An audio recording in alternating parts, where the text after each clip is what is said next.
clase es de ecografía de 11 a 14 semanas y la otra clase es de ecografía 20-24 semanas. Se solicita encarecidamente apagar los celulares. Los que tengan sueño y notan que están quedando dormidos, se van a mojar la cara y vuelven, lo tenemos que aprender. Entonces, la ecografía 11-14 semanas es una ecografía que ha estado en boom y que ha estado en el fondo desarrollándose cada día más. Inicialmente se hizo esta ecografía, se empezó a estudiar con el simple propósito de detectar precozmente los fetos con gineopatía e interrumpirlos. El fundamento básico de esto era que en Inglaterra las personas que estaban viendo esto querían interrumpir precozmente embarazos con gineopatía porque les salía más barato. Pero este examen ha ido cambiando en el tiempo y ahora es un examen que se ha constituido como una rutina y es un examen que te permite decir fundamentalmente este es un embarazo de bajo riesgo o este es un embarazo de alto riesgo. Esta ecografía no hace diagnósticos en general, se dice si es de bajo riesgo o de alto riesgo. ¿Qué hacemos acá? Bueno, uno es, si no tenemos clara la edad gestacional, confirmamos la edad gestacional a través de la medición de la longitud cefalonal. Hacemos una primera evaluación de la anatomía del feto. En esta edad gestacional es muy fácil poder ver las manos del feto, poder ver los pies, que después van a ser técnicamente bastante complicados. Después te cae la encuesta. Después, más adelante, cuando el feto está muy grande, puede ser re complicado ver manos y pies. Porque el feto se empieza a enrollar.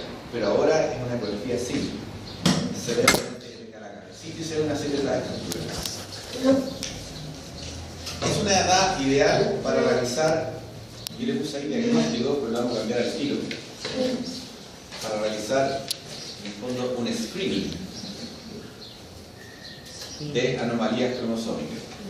¿Por qué no diagnóstico? Porque la única manera de diagnosticar una anomalía cromosómica es hacer un estudio genético. O sea, la única manera de yo decirle a alguien si es hombre o es mujer es con estudio genético. Bueno, la mujer que haya tenido hijos, por lo que es estudio genético. Ya. Entonces, eso es sumamente importante. ¿Cómo podemos realizar este screening de si la guagua tiene o no tiene, o tendría más o menos riesgo de un problema genético? Es a través de la evaluación de la adolescencia nucal, del hueso nasal, del ducto venoso y de la regurgitación tricúspide. ¿Ya? Entre otras cosas. O sea que ustedes dos se parecen. Uno punto siéntate por allá y dicen, ustedes dos se distraen juntos. Pero si ayer no estamos y de dos por menos. ¿Se parece?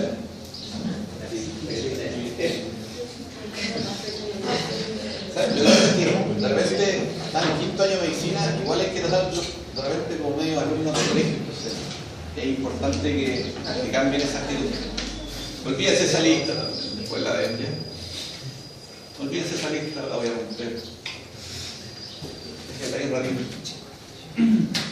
Por favor, no se distraen, de verdad, no se distraen. Estamos recién partiendo en la clase. ¿Qué es la translucencia nucal? Es la representación ecográfica de una hipogenicidad simple que se produce producto de la acumulación de líquido entre la piel y el tejido celular subcutáneo, en la parte posterior del cuello. ¿Qué es lo importante? Que esta translucencia nucal está presente en todos los fetos. Todos tienen translucencia nucal, ¿ya? Entre las 11 y las 14 semanas.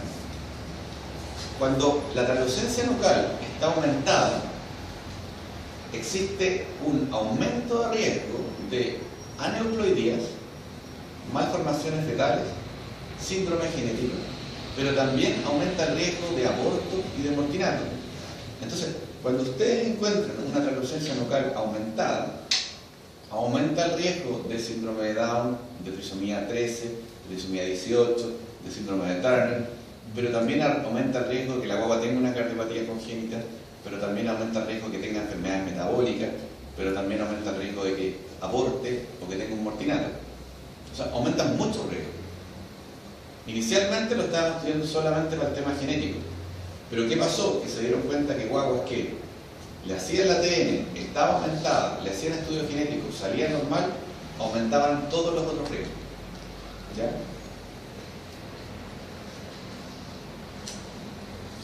La medida de la taloscencia nucal aumenta en general según la edad gestacional. Y de acuerdo a cada edad gestacional uno tiene percentil. ¿Ya? Entonces, esos son los percentiles más o menos clásicos que hay. En general, tener claro que 3 milímetros es un punto de corte interesante para ver traído. O sea, sobre 3 milímetros va a estar patológico. ¿Cómo se mide la taloscencia nucal? Se mide, primero, tiene que haber una longitud cefalonalga o cefalocaudal que sea entre los 45 y 84. Uno puede medirlo con otra longitud cefalonalga, pero la estandarización está entre los 45 y los 84 milímetros. Y eso nos da más o menos de edad gestacional entre las 11 y las 13 semanas conseguidas. Por eso es una ecografía 11-14. ¿Cuándo termina la semana 11?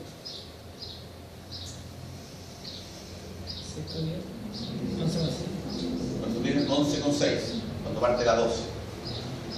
Entonces, menos la semana 37 termina a las 37,6 y parte a las 37. ¿Ya? Entonces, la verdad es que esto 11-14 es más bien 11-13. Pero se dice 11-14. Un corte sagital del feto, o sea, partimos exactamente en línea media sagital. Tenemos que evitar la hiperextensión, porque provoca un aumento del ATN, y la hiperflexión, porque provoca una disminución del ATN. Y acá tenemos un feto, y uno puede ver que hay un corte sagital del feto. Entonces uno ve que está medio, y ve varias cosas. Vamos a tratar de ver. Esto que está acá es el tálamo. Esto que está acá es la taloscencia nucal. Ahí se ve algo de la membrana amniótica, acá también. Ese es amnio, ese es corio. Estas se van a fusionar en el paso del tiempo. Vemos un poco estructuras cardíacas. Este probablemente es la vena umbilical entrando. Acá ustedes pueden ver, después del tálamo, ustedes ven otra estructura. Esta es la zona de la protuberancia. Ese es el cuarto ventrículo. Esa es la cisterna magna y esa es la taloscencia nucal. Entonces, uno tiene harta información. ¿Este es un corte adecuado para medir taloscencia nucal? No. ¿Por qué no? Porque la medición de taloscencia nucal va a requerir otras características que vamos a ver ahora. Ahora, acá lo que vemos es que tiene una longitud cefalonalga de 64 milímetros. Y eso da aproximadamente para 12 semanas conseguibles. Esta es una imagen adecuada para ver taloscencia nucal. O sea, tienen que magnificar adecuadamente. Y nuevamente ven acá la nariz, y la nariz se ven 3 líneas. 1, 2, 3. ¿Logran diferenciar esas 3 líneas? Esta de la punta es piel. Este también es piel, este es el hueso. Hay que tener cuidado. Uno puede pensar que eso no está recto, pensar que eso es hueso, eso es piel. Después, ¿qué vemos? Maxilar superior, mentón, tálamo. Esta es la zona de la protuberancia. Este es el cuarto ventrículo. Cisterna magna, taloscencia nucal. Doctor, ¿cómo sabemos que es hueso y no piel en el caso de que no existiera? Porque tienen que verse las 3 líneas. Acá tienen que ver como un signo igual en esta zona. ¿Entienden? ¿Entienden o no? Doctor, ¿y por qué se da que tiene una ecogenicidad similar? Si es piel. No es similar en estricto rigor. Yo creo que tenemos que tener claro que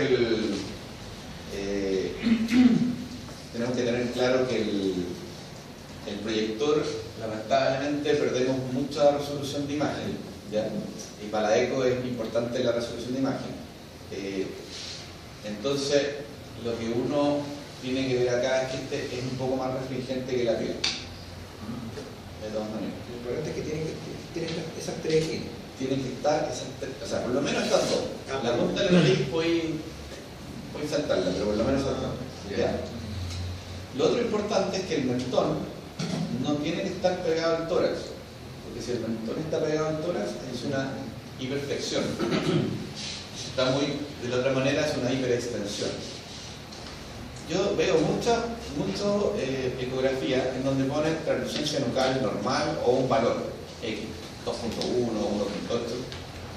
Cuando uno empieza a mirar el informe, no ve la fotito. Está todo medido, pero no ve la fotito. O si la ve, no cumple las características de la foto que uno está pidiendo. Entonces, es importante porque cualquiera puede poner un número, pero tienen que fijarse en el informe de que ese número esté bien tomado y bien medido. Acá hay otra imagen, no tiene tanta ampliación, pero la puse especialmente para que ustedes logren poder diferenciar la membrana amniótica de la translucencia nucal. Porque uno acá se puede condorear y puede poner efectivamente que esa es translucencia nucal. Ahora, si ustedes se fijan en este corte, no está exactamente en línea media. No estoy viendo el tálamo claramente, no estoy viendo la protuberancia claramente. Este corte está ligeramente desviado. Se esboza el signo igual, pero no está perfecto.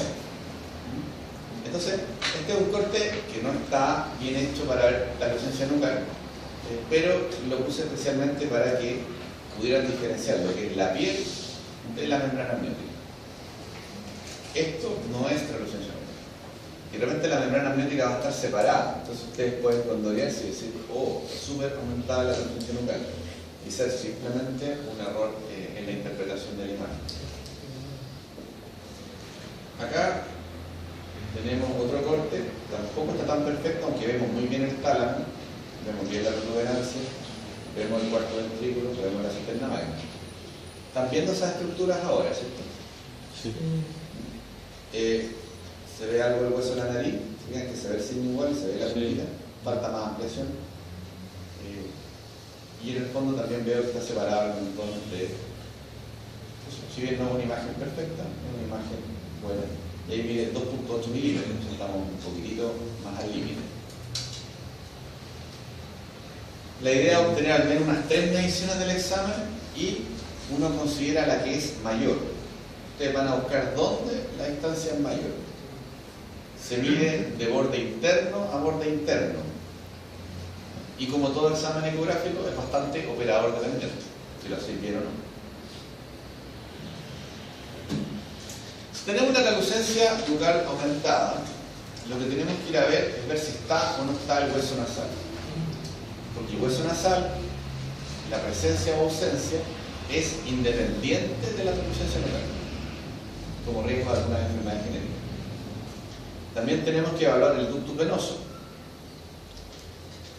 Tenemos que ir a hacer una evaluación bastante detallada de la anatomía, que tal en ese momento, que uno puede diagnosticar algunas malformaciones, y si uno no encuentra nada, dejar como registrada en esa paciente que a futuro, cuando esté más grande el bebé, tenemos que volver a hacer una buena evaluación.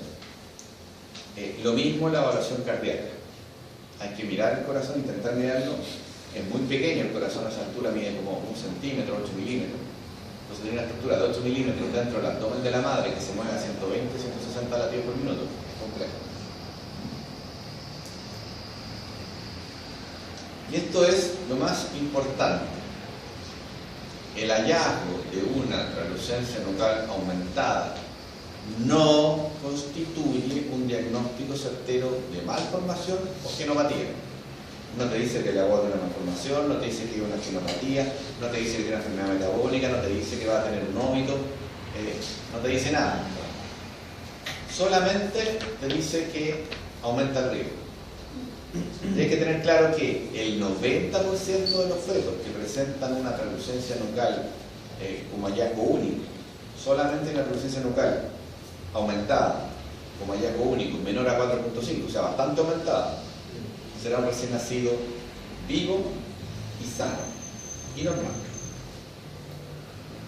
Entonces, cuando ustedes encuentran una translucencia nucal aumentada, por ejemplo, de 3.8, y no le ven nada más a ese bebé, 9 de cada 10 van a ser normales, absolutamente normales. Entonces, pero dice menor a 4,5. O sea, mayor a eso. O sea, mayor a 3 y menor a 4.5. Lo que pasa es que más de 4.5 ya el riesgo aumenta. O sea, ya es muy aumentada la translucencia nucal. Ahí las vamos a ver un poco. Tengo alguna imagen. Pero cuando hay un aumento de la translucencia nucal no tan marcado, hay que tener bastante ojo antes de decirle a una paciente que supongamos viene con problemas. Lo que ustedes le están diciendo es que tiene más riesgo de tener problemas, no que tiene el problema. ¿Ya? ¿Qué anomalías genéticas se conocen?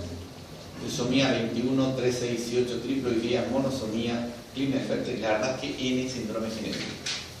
Se empezó a estudiar para el síndrome de Down, pero la verdad es que se dio cuenta que servía para N cosas más.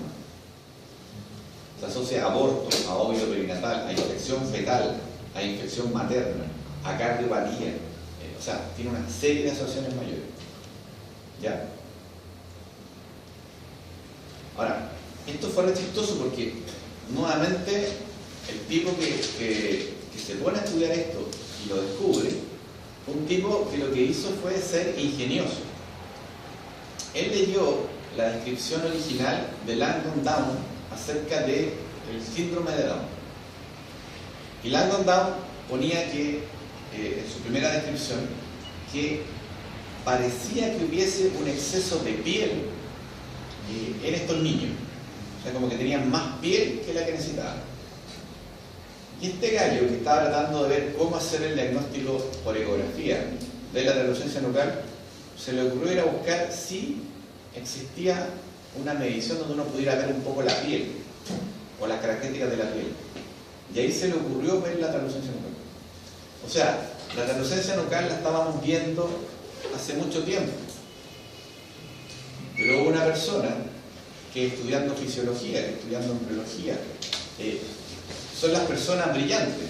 El resto somos los trabajadores, los obreros. Pero las personas brillantes, las que piensan, dijo, oye, se leyó la descripción, veamos esto y lo descubrió. Que fue lo mismo que el italiano, que no sabía hacer ecografía, que no sabía hacer fotocentesis, pero se le ocurrió que la medición de la arteria cerebral media mejoraba o podía hacer un diagnóstico anémico. Entonces, estas cosas existían, estaban ahí, y probablemente está lleno de esas cosas. Y esa es la que ustedes ojalá tengan la habilidad para poder descubrir. Pero uno de repente cree que está todo estudiado, que está todo dicho, o que solamente se requieren tecnologías superiores o algo así. Mentira. Está lleno de cosas que son evidentes.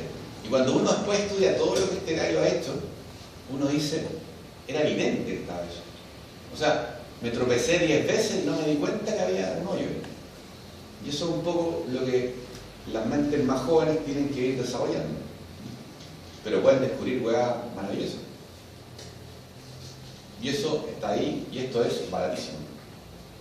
No se requiere hacer grandes estudios genéticos ni investigación muy sofisticada. Era algo simple, fisiología, anatomía, física, embriología, todo lo que uno estudia y olvida.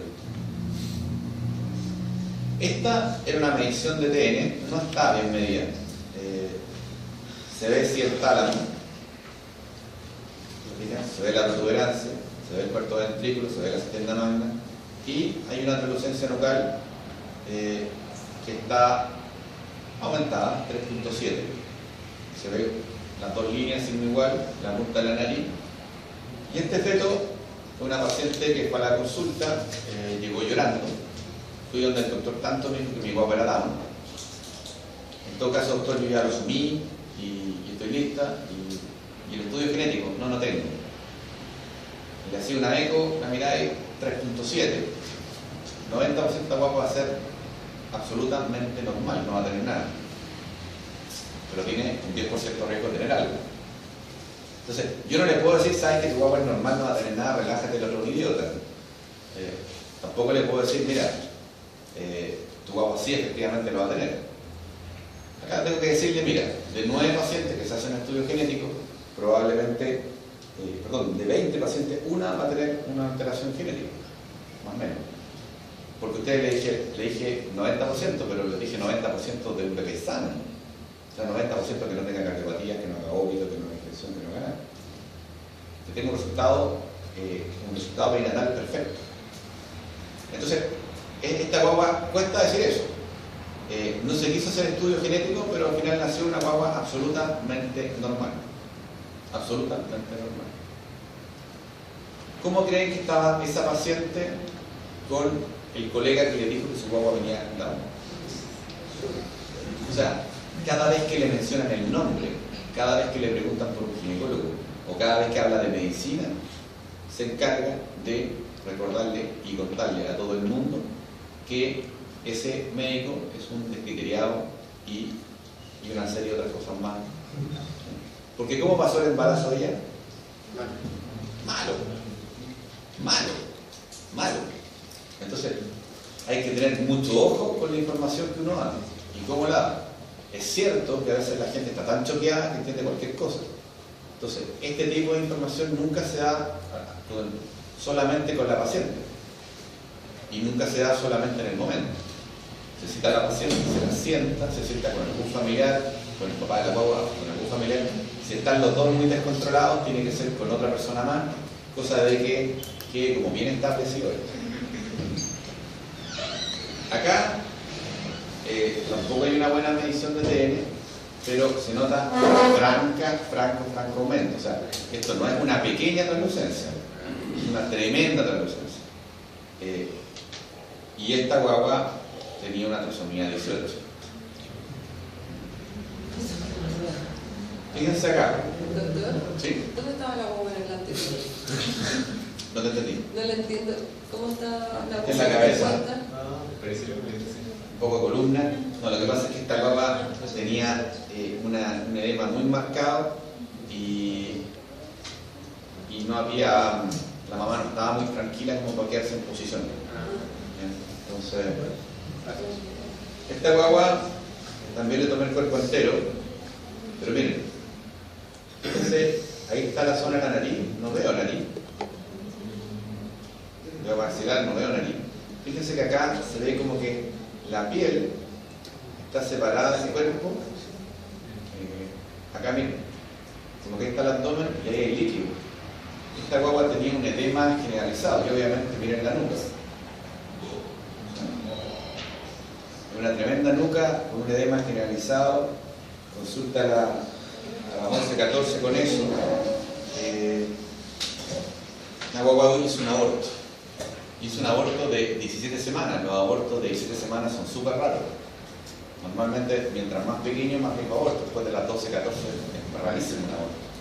Abortó a las 17 semanas y ella rechazó cualquier estudio, no quiso biopsia, no quiso nada. La verdad es que ella estaba negada. ¿Sí? Doctor, si llegas a presentar a una paciente con esa imagen, ¿qué es lo que usted le dice? Así como... O sea, primero explicarle, acá hay un edema generalizado y un aumento de la translucencia nucal. Eso puede estar dado por anemia en el feto, puede estar dado por falla cardíaca, puede estar dado por malformaciones cardíacas, puede estar dado por infecciones o puede estar dado por enfermedades autoinmunes. Eso es lo que está. ¿Qué podemos hacer mientras el bebé está en el útero? Nada. A esta altura nada. Tenemos que ver si esto fue por infección. Existe la posibilidad de que se recupere solo. Existe la posibilidad de que se recupere solo. Y que se recupere ad íntegro. Si esto no es por infección y es por alguna de las otras cosas, es bien poco probable que se recupere y la tasa de aborto es altísima. Entonces yo le expliqué que tenía una probabilidad de abortar muy alta y abortó, esto es una ecografía 11-14, ¿no? Abortó 3 semanas después. Pero preparada, o sea, es una paciente que sabía que podía pasarle eso. Entonces, no es una paciente que va al control y se encuentra con una guagua muerta sin diagnóstico. Una guagua tiene la translucencia nucal también aumentada y no hay hueso en la nariz y en un tamaño.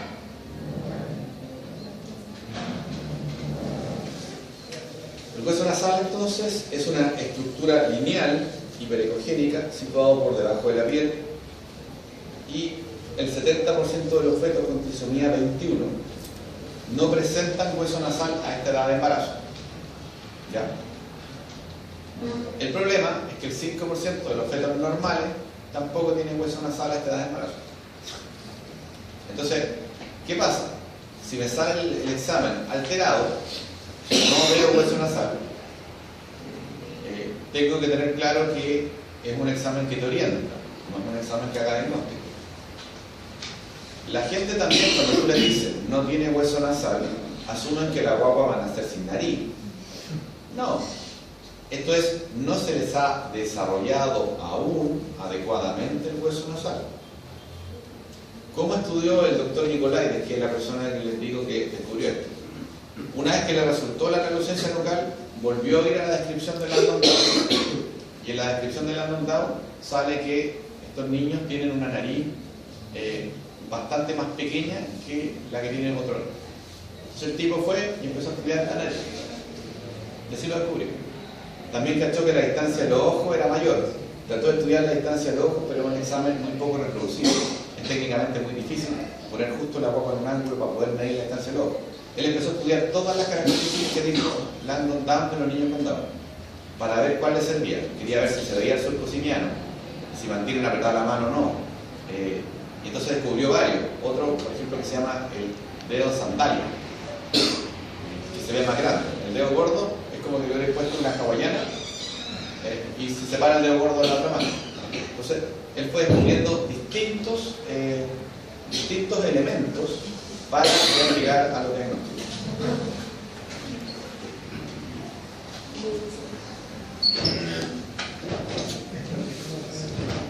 No, ahora por favor. Y acá tenemos nuevamente una medición donde es evidente la presencia del hueso nasal. Maxilar superior, mentón, tálamo, protuberancia, cuarto ventrículo, internamente. Acá no se ve tan claro porque tiene mucha ganancia el ecógrafo, pero la cosa es bajar la ganancia. ¿Sí? ¿No me puede mostrar dónde está el signo igual? En este, el que está justo a la mano. Pero vamos a ver. Por ejemplo, ahí. Se supone que son como las dos líneas que En la punta de la nariz, piel y una parte más gruesa.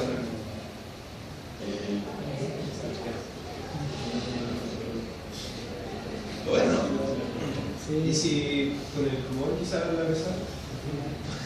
¿Todo lo ves? ¿tienen pulmón? ¿Qué no? ¿No lo ves? No, Piel.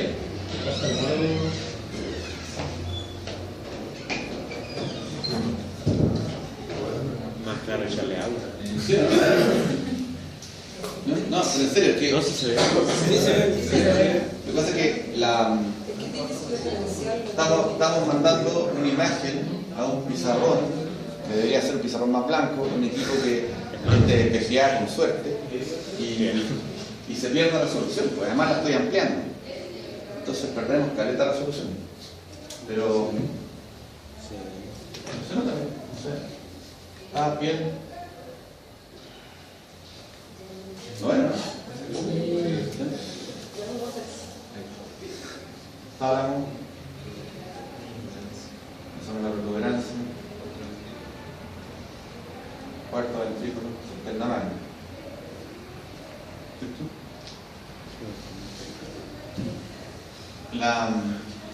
Cuando uno hace eco, en el fondo tiene que ir mirando las imágenes y empezando a descubrir cosas, y la verdad es que uno va a ver cosas distintas, pero en el fondo tendríamos que oscurecer esta sala. Esas cortinas no son las cortinas adecuadas para una sala así, Debería tener buena ventilación, situación que tampoco tiene. Aislarla del ruido, situación que tampoco tiene. Mal proyector, no tenemos un telón adecuado, si telones son re malos. La verdad es que las condiciones audiovisuales, te diría que yo cuando estudiaba medicina tenía mejores salas y mejor material que este, a pesar de que eso ya pasó para varios años. Entonces es sorprendente la mala calidad de imagen. Además es sorprendente que ustedes tengan que ir a buscar el material audiovisual cuando saben perfectamente que tengo clases con ustedes acá. Estas salas son de pésima acústica. Falta que tuvieran una tarima, porque yo no los veo, los que están atrás no los veo. O sea, la verdad es que las condiciones de la sala son absolutamente inadecuadas. No son, los auditorios deben ser en altura, salvo el auditorio de la CIEDE o el auditorio de YA. La verdad es que estas otras salas son pésima acústica. Cuando ustedes hablan, de verdad, interrumpen caletas que está delante, porque tienen muy mala acústica. Entonces, cuando las salas son en altura, el que habla abajo se proyecta hacia arriba, y los de arriba yo no escucho tanto, pero es muy complejo. O sea, ahí está el hueso de la nariz. El ducto venoso. Bueno, ya sabemos que el ducto venoso o conducto arancio es la derivación vascular que comunica la porción intrahepática de la vena umbilical con la vena cava inferior, evitando el primer paso de sangre por hígado, ¿cierto? Un vaso que va a alta frecuencia. Se dice que es regulador de la circulación fetal, dado que yo les explicaba que en ocasiones se puede dilatar un poco y permitir que entre más sangre o disminuir. Entonces, tiene un flujo variable que puede ser entre un 30 y un 50% de toda la sangre que entra por vena umbilical. Cuando les digo que puede variar del 30 al 50, quiere decir que puede variar un 20% de la sangre que entra por el cordón umbilical. O sea, es un tremendo vaso. Indirectamente es el vaso más útil para evaluar falla cardíaca. ¿Por qué?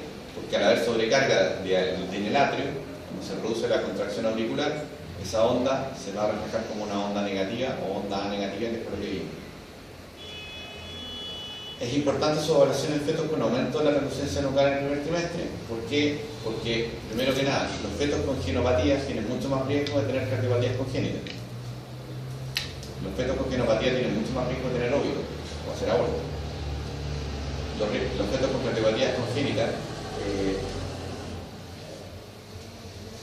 los fetos con genopatía tienen entonces mucho más riesgo de provocar cardiopatías congénitas. Y los fetos sin genopatía, pero que tienen cardiopatías congénitas o estados hiperdinamicos, tienen más probabilidad de tener sobrecarga ventrículo derecho, o sea, de aurícula derecha. Y además, los fetos que se están muriendo por insuficiencia cardíaca, se les sobrecarga la aurícula derecha. ¿Ya? Ahora, ¿qué gracia tiene la TN, el hueso nasal y el ductus? Es que son, si bien tienen relación, son independientes de los factores. O sea, es como que ustedes se hayan echado anatomía en primer año, se hayan echado cálculo y se hayan echado un internado. Son eventos separados, pero se relacionan igual. Y la técnica es parecida, se busca el feto en el corte medio cervical, se aplica el doble color y se identifica el istmo del ducto. Ahora, ¿cómo se hace eso? Ustedes colocan ya una ventana mucho más amplia, ven el feto, este es el corazón, ese es el arco aórtico, baja, ahí sale la arteria umbilical. Lo hice con muy poco aumento para que vieran cómo se ve la imagen completa. Y ahí uno ve un vaso que va llegando al corazón, ese es el ductus. Viene en rojo, porque yo cambié la escala, puse azul arriba y rojo abajo, entonces es una sangre que viene de arriba hacia abajo. Acá, un feto que está de espaldas en la columna, está la cara, vemos la aorta y ahí en esta zona un vaso que se acerca al corazón.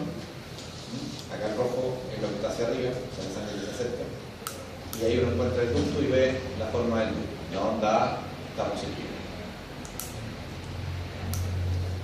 Esto es lo normal. Esto es una ausencia de onda A. onda A reversa, onda A muy reversa.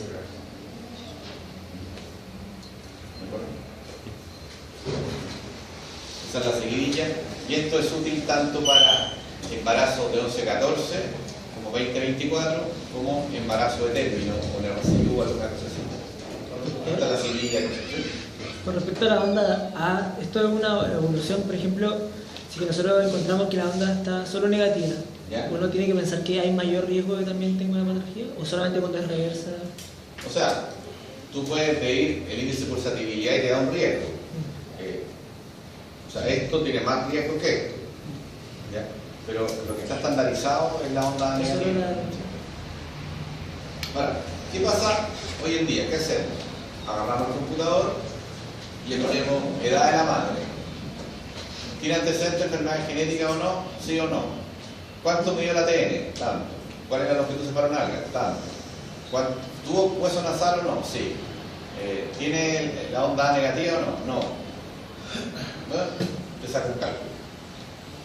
Y el computador te dice, María José, tu riesgo, antes de llegar al examen, o sea, tu riesgo a priori, que es el riesgo dado por la edad, era, por ejemplo, 1 en 1000. Después de hacerte el examen, tu riesgo es de 1 en 6000. Bajo el riesgo. Pero el computador no te dice 0. Te dice 1 en 6000.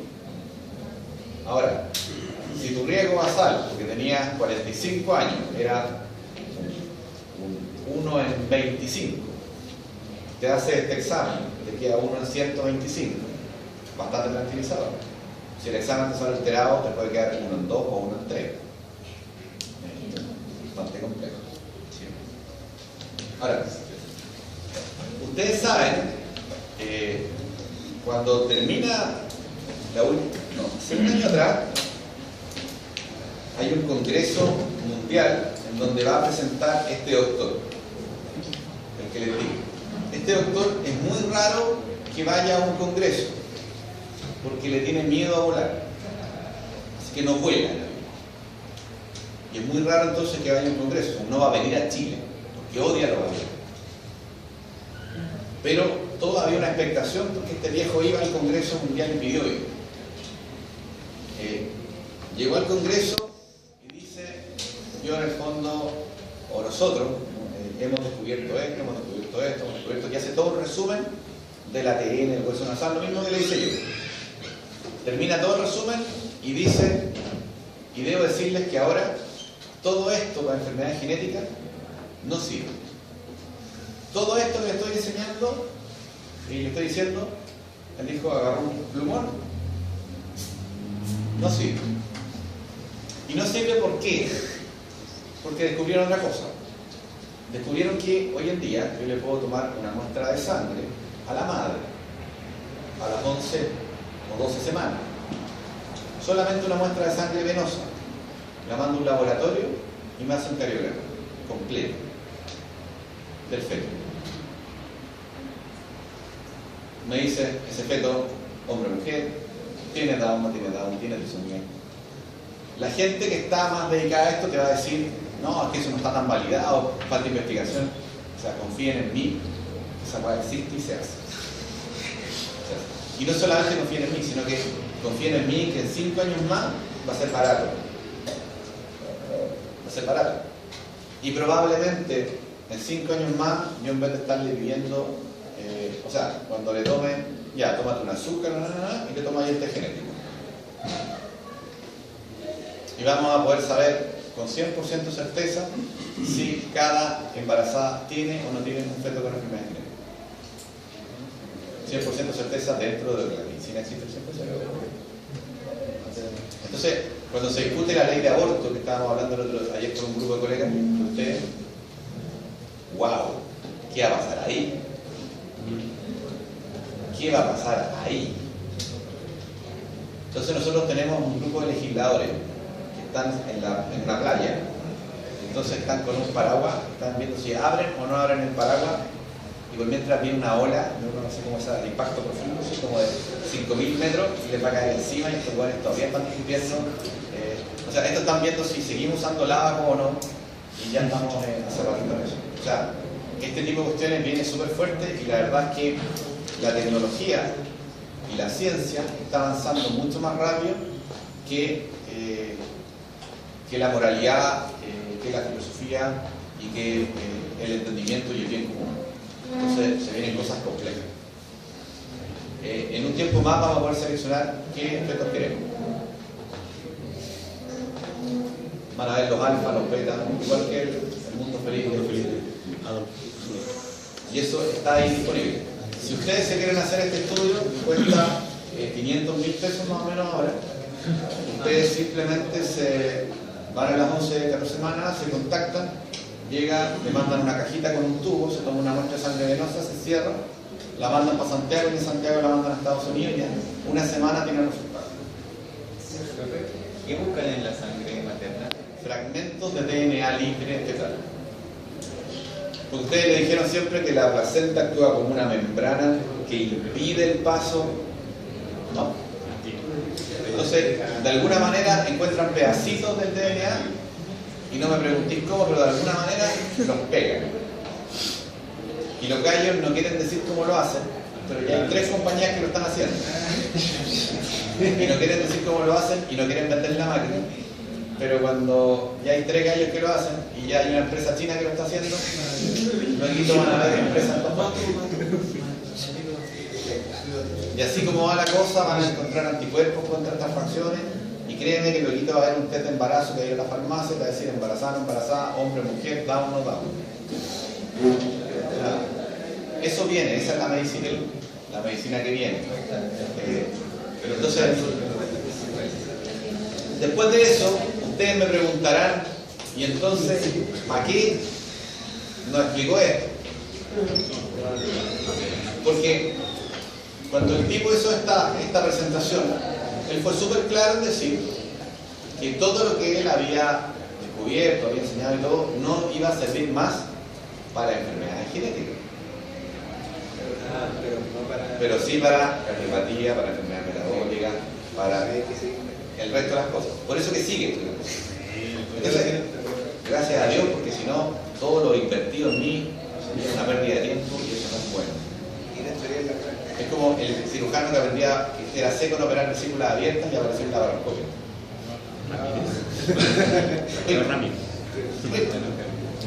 Entonces, la gracia es que todo esto que se estudió, el ADN y todo, ya la validez por la importancia para estudios genéticos es re mala.